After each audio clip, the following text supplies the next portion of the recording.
Hi అండి, అందరికీ నమస్కారం అండి. ఫ్రెండ్స్, మనకి ఇప్పుడిప్పుడే మరొక ఇంపార్టెంట్ అప్డేట్ అయితే రావడం జరిగిందండి. అది కూడా ఫోన్పే, గూగుల్ పే వాడేవారికి మరో షాకింగ్ న్యూస్ అంటూ మనకు ఒక లేటెస్ట్ అప్డేట్ అయితే వచ్చిందండి.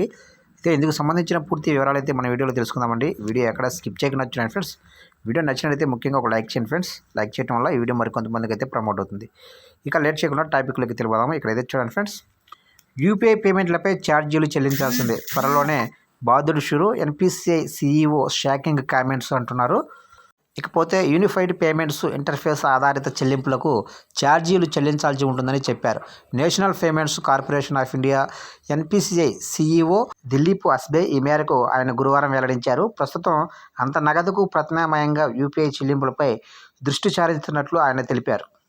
అయితే యూపీఐ వ్యవస్థలోకి మరో 50 కోట్ల మందిని తీసుకురావాల్సి ఉంటుందని చెప్పారు.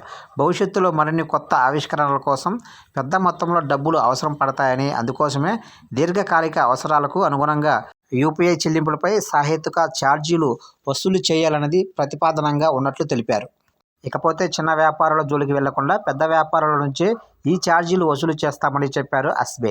దీనికి ఏడాది నుంచి 3 సంవత్సరాల వరకు సమయం పట్టే అవకాశం ఉందన్నారు. అయితే బాంబే చార్టర్డ్ అకౌంట్స్ సొసైటీ నిర్వహించిన కార్యక్రమంలో పాల్గొన్న దిలీప్ ఈ వివరాలను వెల్లడించారు. సైబర్ సెక్యూరిటీ, సమాచార భద్రత కోసం బ్యాంకులు ప్రస్తుతం కేటాయిస్తున్న నిధుల్ని 10 నుంచి 20% పెంచాలని అభిప్రాయపడ్డారు. ఇకపోతే యూపీఐ చెల్లింపులపై ఛార్జీల వసూలు విషయం చాలా రోజుల నుంచి చర్చలకు వస్తుందని చెప్పిన అస్బే త్వరలో ఇది కార్యరూపం దాలుస్తుందని అన్నారు.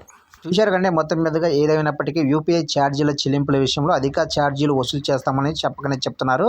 అయితే గూగుల్ పే, ఫోన్పే వాడేవారికి మాత్రం ముందు రోజుల్లో ఛార్జీల బాధుడైతే ఉంటుందని మనకు స్పష్టంగా తెలుస్తుంది. చూశారు కదా ఫ్రెండ్స్, అప్డేట్ నచ్చినట్లయితే లైక్ చేసి ఇలాంటి మరిన్ని లేటెస్ట్ అప్డేట్స్ కోసం ఇప్పుడే ఛానల్ని సబ్స్క్రైబ్ చేసి ఫాలో చేయండి.